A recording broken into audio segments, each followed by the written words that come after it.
이 말씀을 하시고 예루살렘을 향하여 앞서서 가시더라. 아멘. 살아계신 하나님의 말씀입니다.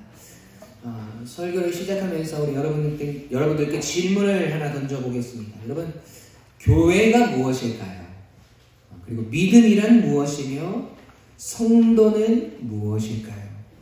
이 성경과 또 그 성경을 해석한 이 신학자들이 이 정리해 놓은 우리 기독교 신앙의 여러 내용들은 사실 도서나 인터넷 그리고 방송 등 여러 루트를 통해서 우리는 많이 접하고 있습니다. 말씀의 중심이신 예수 그리스도에 대한 것도 그렇습니다. 가장 복음적인 예수 그리스도에 대한 행적과 그에 대한 해석 또한 난무합니다. 그러나 이 예수님에 대한 기록과 자료는 사실 어디에 가장 많이 있을까요? 바로 성경입니다. 그래서 예수님에 대한 이야기나 해석은 제 아무리 신선하다고 해도 새롭다고 해도 성경의 중심성을 벗어나서는 절대로 안 됩니다. 그 중에서 저는 감히 말씀드리지만 오늘 본문 누가복음 19장 28절 말씀이 예수님에 대해서 가장 정확히 보여주고 있는 구절이라고 선언하면서 오늘 말씀을 시작하려고 합니다. 다 같이 오늘 본문 말씀 다시 한번 읽어볼까요? 시작! 예루살렘을 향하여 앞서서 가시더라. 아멘. 오늘 이 본문에서 이 말씀을 하시고 할 때 이 말씀이 어떤 내용이 있냐면 예수님께서 열 문화에 대한 비유에 대해서 제자들에게 말씀하시는 겁니다. 열 문화 좀 생소하시죠? 이 말씀의 내용을 오늘 우리가 읽은 이 누가복음 19장의 말씀을 조금 역행해서 보면 잘 알 수가 있습니다. 이 누가복음 19장 11절부터의 말씀을 함께 읽도록 하겠습니다. 누가복음 19장 11절부터 14절까지 시작! 그들이 이 말씀을 듣고 있을 때에 비유를 더하여 말씀하시니 이는 자기가 예루살렘이 가까이 오셨고 그들은 하나님의 나라가 당장에 나타날 줄로 생각함이더라. 이르시되 어떤 귀인이 왕위를 받아가지고 오려고 먼 나라로 갈 때에 그 종 열을 불러 은화 열 문화를 주며 이르되 내가 돌아올 때까지 장사하라 하시니 그런데 그 백성이 그를 미워하여 사자를 뒤로 보내어 이르되 우리는 이 사람이 우리의 왕됨을 원하지 아니하나이다 하였더라. 아멘. 이 예수님의 제자들은 예수님께서 이제 예루살렘 성에 입성하시면 왕으로 등극하셔서 온 땅을 통치하시는 분으로 우뚝 서실 줄 알았습니다. 그런데 예수님은 이상한 비유로 말씀하시는 거죠. 그 내용을 해석하면 이런 뜻이에요. 한 귀인이 왕위를 받아가지고 오려고 먼 나라로 갈 때에 라는 말씀은 예수님께서 십자가에 죽으시고 부활하셔서 하늘로 올려지시고 그리고 다시 돌아오시는 것, 즉 재림의 때에 우리에게 맡겨주신 사명과 이 명령에 대해서 그 명령에 대한 이 열매에 대해서 우리에게 물으신다는 것이지요. 열심히 장사하여서 이윤을 남긴 종은 착하고 충성된 종이 되고 주인이 두려워서 그것을 꽁꽁 싸매고 있다가 주인에게 그대로 돌려준 종은 악한 종이 되어서 심판을 받게 된다는 내용입니다. 14절에 그 백성이 그를 미워하여 라는 말은 이 자신들의 원하고 바라는 것이 예수님을 통해서 이루어지지 않자 무섭게 돌아서서 예수님을 십자가에 못 박으라고 소리치는 백성들을 비유로 말씀하시는 것입니다. 예수님의 사명의 길이 이제 막바지에 이르렀다는 것이지요. 그것은 곧 이제 예수님께서 십자가에 못 박히실 일이 얼마 남지 않았음을 우리에게 암시하는 것입니다. 그 말씀을 하신 뒤에 예수님은 예루살렘을 향해서 가시는 것이지요. 자신이 십자가를 지고 죽고 난 뒤에 부활하심으로 이 죄인들을 구원하셔야 하는 장소 예루살렘이 점점 더 가까워 오고 있는 것입니다. 이 로마서 3장의 말씀에서 이 예수님의 이 예루살렘을 향한 사역에 대해서 잘 정리하고 있습니다. 로마서 3장 23절의 말씀 함께 읽어보도록 하겠습니다. 시작.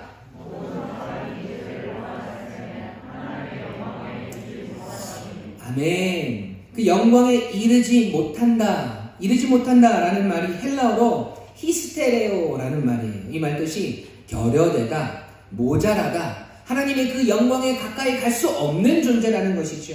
최초 인간이 죄를 짓기 전에는요, 모든 만물들을 통해서 하나님을 느끼고 그의 영광을 찬양하며 함께 할 수 있는 존재였습니다. 그러나 죄로 인해서 결코 그 영광이라는 자리에 설 수 없는 모자란 결여된 인간이 되었습니다. 여러분, 이것은 온전히 우리의 죄 때문이죠. 이 죄 문제가 해결되지 않으면 제 아무리 선하고 능력있고 칭송받는 인간이라고 하여도 그 영광에는 절대로 이르지 못하게 되어 있습니다. 제 아무리 법 없이 살 수 있는 인간이라고 하여도 어쩔 수 없어요. 그런데 하나님께서는 우리가 그 지위를 회복할 수 있도록 해주셨습니다. 어떻게 해요? 로마서 3장 24절 함께 읽습니다. 시작. 그리스도 예수 안에 있는 속량으로 말미암아 하나님의 은혜로 값없이 의롭다 하심을 얻은 자 되었느니라. 아멘. 하나님께서 그 은혜로 값없이 의롭다 하셨습니다. 무엇으로? 예수 그리스도의 속량으로 그리하셨습니다. 그런데 그 속량의 방법이 무엇입니까? 우리의 죄를 사하여 주시는 주님의 방법이 무엇이었습니까? 25절 말씀 시작. 이 예수를 하나님이 그의 피로써 믿음으로 말미암은 화목제물로 세우셨으니 이는 하나님께서 길이 참으시는 중에 전에 지은 죄를 간과하심으로 자기의 의로우심을 나타내려 하시니 아멘. 여러분, 속량의 방법이 무엇인가요? 예수님을 화목제물로 세우시는 겁니다. 그를 제물 삼아 죽이심으로 우리를 살려주시는 거예요. 왜요? 왜 그렇습니까? 로마서 6장 23절의 말씀처럼 죄의 삭은 사망이기 때문에 그렇습니다. 이 말이 뭔 말이냐? 그 죄를 용서하고 우리를 의롭다 하시려면요, 죄의 대가, 죄의 삭신, 사망이 있어야 하기 때문입니다. 그래서 하나님께서 그의 아들 예수 그리스도를 우리의 죄의 삭신, 사망에 이르게 하신 것입니다. 그가 죽어야 우리가 사는 것이죠. 우리의 상태는 그분의 죽으심으로부터 시작된다는 겁니다. 그분은 이 세상에 죽으러 오셨습니다. 우리의 죄의 대가인 죽음을 대신 지러 오신 것입니다. 여러분, 그 결전의 장소가 바로 어디냐면 오늘 본문의 예루살렘입니다. 예수님께서 그것을 잘 알고 계셨습니다. 그 이야기를 담고 있는 다른 복음서를 한번 보겠습니다. 마가복음 10장 32절부터 34절까지 말씀 보면 제가 읽을게요. 예루살렘으로 올라가시는 길에 예수께서 그들 앞에 서서 가시는데 그들이 놀라고 따르는 자들은 두려워하더라. 이에 다시 12제자를 데리시고 자기가 당할 일을 말씀하여 이르시되 보라, 우리가 예루살렘에 올라가노니 인자가 대제사장들과 서기관들에게 넘겨지매 그들이 죽이기로 결의하고 이방인들에게 넘겨주겠고 그들은 능욕하며 침뱉으며 채찍질하고 죽일 것이나 그는 3일 만에 살아나리라 하시니라. 아멘. 여러분, 예수님의 모습을 한번 보세요. 예루살렘이 앞에 보입니다. 자신의 죽음이 임박해옴을 너무나 잘 알고 있는 33살의 청년의 나이에 예수님께서 그 예루살렘을 향해서 가시는 겁니다. 여러분, 성경에서 예수님께서 어디를 가시고 어디를 들어가시고 라는 말이 참 많이 나오죠. 이것은 예수님께서 어느 곳에 가실 때에는 그냥 가신 것이 아니라 분명한 목적과 이유가 있었다는 겁니다. 많은 곳으로 예수님은 가셨지만 예수님께서 예루살렘으로 돌아가시기 얼마나 전에 일들만 우리가 한번 살펴보면 이렇습니다. 예수님의 마지막 행적을 되짚어보면 예수님께서 요단강 동편 이 베레아라는 지역에서 하나님의 말씀을 전파하십니다. 그런데 그곳에서 예수님의 친구와도 같은 나사로가 병이 들었다는 소식을 듣게 되지. 그런데 예수님은 바로 그곳으로 가시지 않고 며칠을 더 계시다가 가십니다. 그리고서는 제자들에게 말씀하시는 거예요. 요한복음 11장 7절 말씀 함께 읽을까요? 시작. 유대로 다시 가자 하시니, 아멘. 유대 땅으로 다시 가자고 하십니다. 어디를 향하셨을까요? 나사로가 있는 유대 땅 베다니로 가십니다. 그러나 나사로는 이미 죽어 있었죠. 그리고 그곳에서 도착하셔서 예수님은 죽은 나사로를 살리십니다. 예수님께서 왜 베다니로 가신 겁니까? 누구를 살리시기 위해서? 죽은 나사로를 살리시기 위해서 예수님은 베다니로, 유대 땅으로 가자고 하십니다. 그러고 뭐라고 말씀하시나요? 요한복음 11장 25절 26절 함께 읽습니다. 시작.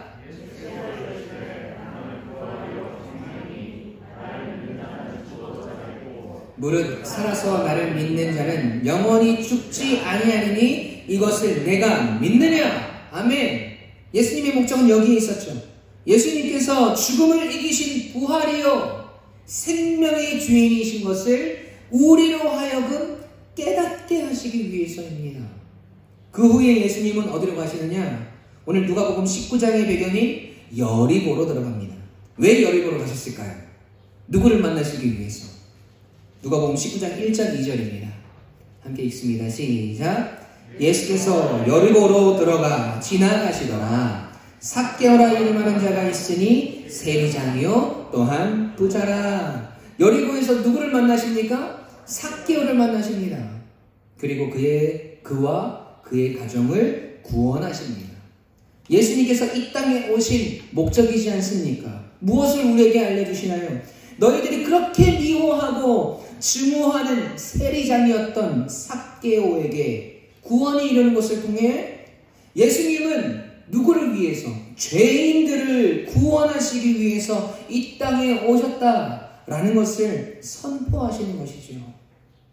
여러분, 이처럼 예수님은 어느 곳을 가시든지 그냥 가신 적이 없습니다. 분명한 이유와 목적이 있었다는 것이죠. 그런데 오늘 본문의 예루살렘을 향해서 가시는 그 길은 예수님의 사역에서 가장 중요한 사역과 사명의 길이었습니다. 인류의 죄를 대신해서 십자가를 지시고 그 십자가에 못 박혀 죽어야 하는 그 자리였다는 겁니다. 그런 그 길을 예수님께서 어떻게 가신다고 말씀하시냐? 누가복음 19장 28절입니다. 오늘 본문 말씀 다시 한번 읽습니다. 시작. 예수께서 이 말씀을 하시고 예루살렘을 향하여 앞서서 가시더라. 아멘. 앞서서 그 길을 가십니다. 예수님께서 앞서서 가시더라 라고 기록된 것은 이 마지막 예루살렘을 향한 걸음이 유일합니다. 어디를 가시더라 라는 내용은 많은데 앞서서 가시더라 라는 것은 이 예루살렘, 마지막 예루살렘을 향한 그 걸음이 유일하다라는 거죠. 여러분, 제가 감명 깊게 본 영화가 하나 있습니다. 여러분, 범죄와의 전쟁이라는 영화 보셨나요? 그 영화에 제가 아주 좋아하는 영화인데 조폭 영화예요. 범죄 영화인데 인간과 인간 사이의 갈등, 그리고 욕심, 배신, 이기심들을 너무나 잘 그린 영화인 것 같습니다. 그 영화의 내용 중에 이 상대 조직이 관리하는 이 업소, 거기 이제 접수하러 이제 몽둥이를 들고 쫙 가는데 바로 그 가까이 오자마자 행동대장이 뭐라고 이야기하냐면 보스의 사인을 딱 보더니 뭐라고 이야기합니까? 자, 들어가자! 라고 말한다는 거죠. 안 보셨습니까? 우리 선생님 날마다 기도와 말씀만 묵상하니까 영화 보실 시간이 없으시죠. 들어가자마자 막 피 터지는 전쟁이 시작되는데 보스는 언제 등장하느냐? 제일 나중에 등장을 한다는 거죠. 우선 함께 간 조직원들이 막 싸우고 머리가 터지고 찢기고 찔리고 그런 전쟁을 치르고 나서 수복을 하고 나면 뒤늦게 등장하여서 주먹 몇 번 날리고는 내가 보스야, 내가 우두머리야 하면서 등장한다는 거죠. 언제나 대장은 그 부하들의 등을 보며 늦게 등장을 합니다. 녀석들 싸우는 모습을 보면서 뿌듯해하면서 말이죠. 그런데 우리 예수님은 달랐어요. 자신이 죽을 자리임을 알면서도 예수님은 앞서서 당당히 예루살렘을 향해 가시는 거예요. 그리고 예수님의 제자들은 예수님의 그 등을 바라봅니다. 한 번 주저함 없이 당당히 걸어가시는 겁니다. 사랑하는 성도 여러분, 오늘 우리는 이 예루살렘을 향해서 앞서 걸어가시는 예수님의 뒷모습을 바라보고 묵상해야 합니다. 그 걸음 가운데 예수님께서 우리를 보시면서 그 걸음을 함께 가자고 우리에게 물으시면 여러분도 당당히 그 길을 걸어가시겠습니까? 여러분 잘 생각하셔야 합니다. 왜냐하면 그 길은 침뱉음을 당하는 자리입니다. 채찍에 맞아야 하는 자리고 사람들에게 조롱을 당하며 오늘 내가 죽을 곳을 향해서 십자가를 지고 걸어가야 하는 자리입니다. 이렇게 이야기하면 부담이 되죠. 네, 당연합니다. 부담이고 과연 내가 그 길을 정말 갈 수 있을까 하는 불안감들도 들고 괜히 죄송스럽기도 하고 그렇습니다. 이렇게 말씀드리는 담임 목사인 저도 부끄럽습니다. 그런데 사실 그 정도의 거창함과 담대함과 큰 결단만이 여러분 우리 기독교 신앙의 전부라고 할 수 없습니다. 무슨 이야기냐? 하나님께서 우리에게 원하시는 것이 늘 거창하고 방대하고 크고 확실한 무언가 그런 것을 요구하지 않으신다는 거죠.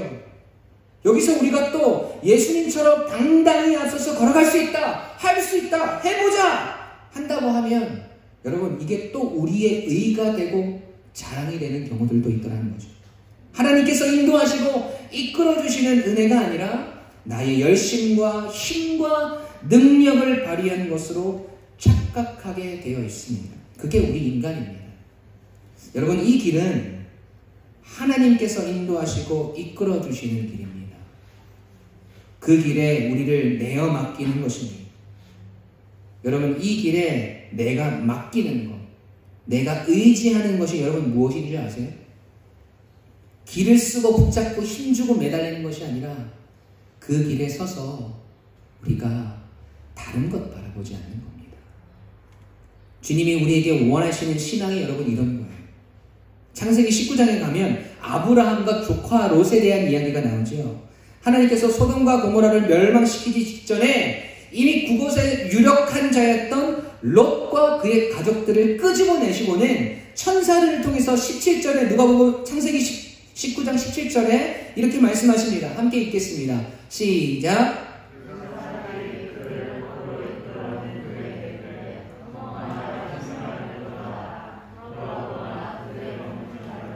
산으로 도망하여 멸망함을 면하라. 그랬더니 롯이 뭐라고 이야기하냐면 저기요 천사님 산까지 도망할 수 있을지 잘 모르겠습니다. 저기 보이는 저 성읍까지만 가게 하시면 안 되겠습니까? 라고 대답을 해요. 그랬더니 천사가 뭐라고 대답하냐면 창세기 19장 21절에 그가 그에게 이르되 내가 이 일에도 내 소원을 들었은즉 내가 말하는 그 성읍을 멸하지 아니하리니 라고 말씀합니다. 하나님께서 롯을 끝까지 배려하는 거죠. 그런데 이 사람의 마음이 이게 참 간악합니다. 지금 롯과 그의 가정은 사실 소돔과 고모라에서 그의 가족이 누리던 영향력과 부유함을 다 한 번에 버리고 도망하는 길에 서 있는 것이지요. 그런데 하나님께서 도망하라고 하시는 곳이 아무것도 없는 산으로 도망가라고 하시니까 작은 성읍을 택해서 하나님께 요구합니다. 욕심이고 미련인 것이지요. 그런데 하나님은 그것 또한 허락하시면서 그것으로 뒤도 돌아보지 말고 도망하라고, 그래야 너희가 살 수 있다고 말씀하십니다. 그런데 어떤 일이 일어나요? 창세기 19장 26절 말씀입니다. 시작. 롯의 아내는 뒤를 돌아보았으므로 소금 기름이 되었더라. 아멘. 여러분 여기에서 뒤를 돌아보았다라는 게 왜 문제가 되냐면 하나님께서 보낸 이 천사가 이르기를 돌아보거나 들에 머물지 말라고 말씀했습니다. 자신들이 유력한 위치에 있었던 소돔이 멸망하는 모습을 아쉬워하고 그리워하는 것을 하나님은 용납하지 않으셨어요. 왜냐하면 오로지 그들을 살려내는 것은 하나님의 일하심과 하나님의 열심에 달려있지 그들이 누리고 있는 부유함과 유력함에 달려있지 않기 때문입니다. 그런데 롯의 아내는 자신이 사는 길을 알려주었음에도 불구하고 아쉬움을 향해 돌아섰고 자신의 미련을 향해 돌아섰습니다. 하나님의 약속과 열심과 은혜의 길에 서 있으면서 자꾸만 다른 것을 보는 겁니다. 뒤돌아보지 않고 주님만 보고 가야 우리가 살 수 있는데 우리가 그 길이 우리가 사는 유일한 길인데 자꾸만 미련이 남고 나의 것이 생각나고 아쉬워집니다. 이제껏 그들이 살아온 게 하나님의 은혜인 줄 모르는 거죠. 자신의 실력이고 능력이고 가진 것이고 위치이고 유력함인 줄 아는 겁니다. 그래서 자꾸만 그게 아쉬워서 뒤돌아보고 옆을 보는 거죠. 여러분, 우리의 연약함을 아시는 하나님께서 우리에게 큰 거 바라시는 거 아니에요. 인도하시는 그 길을 위해서 다른 것 바라보지 않는 것, 그것을 바라십니다. 그러면 주님 가신 그 뒤를 우리는 계속해서 따라갈 수 있게 됩니다. 사랑하는 성도 여러분, 예수님께서 자신의 죽을 자리를 향해서 당당히 앞서가신 그 걸음을 따르는 것, 여러분, 그것은 이 길 위해서 다른 것 바라보지 않는 것으로 시작합니다. 여러분, 여기서부터 우리 시작하면 돼요. 그런데 그렇게 살다 보면 분명히 양옆에서 뒤에서 우리를 공격해오고 계속해서 돌아보게 만드는 시험과 유혹들 속에서 때론 우리가 넘어지고 쓰러지더라도 그래도 주님 바라보고 주님을 향해 아파하고 눈물 흘리고 있으면 여러분, 우리 주님은 반드시 우리의 손을 잡아주실 거예요. 그러면서 저희에게 분명히 이렇게 말씀하실 거예요. 잘하고 있어. 너 충분히 잘하고 있어. 그리고 고마워. 우리 주님은 분명 그렇게 말씀하실 겁니다. 잘하였다. 괜찮다. 착하고 충성됐구나. 우리를 위해 죽음의 자리를 향해 앞서 걸어가실 예수님. 그 예수님의 뒷모습을 바라보며 오늘도 그 믿음의 길을 걸어가시는 사랑하는 우리 유광침례교회 성도 여러분, 주님은 오늘 우리에게 거창한 무언가를 해내기를 원하시는 것이 아닙니다. 앞서가신 그 걸음을 따라가는 우리의 신앙의 걸음이 비록 느리더라도 더디더라도 가다가 우리의 미련 때문에 우리의 욕심 때문에 나의 정력 때문에 나의 자존심 때문에 뒤를 돌아보고 다른 것을 바라보는 것이 아니라 주님만 바라보며 오늘도 앞서 걸어가신 그 길을 따라서 가는 우리 유광침례교회 가족들이 되기를 원하십니다.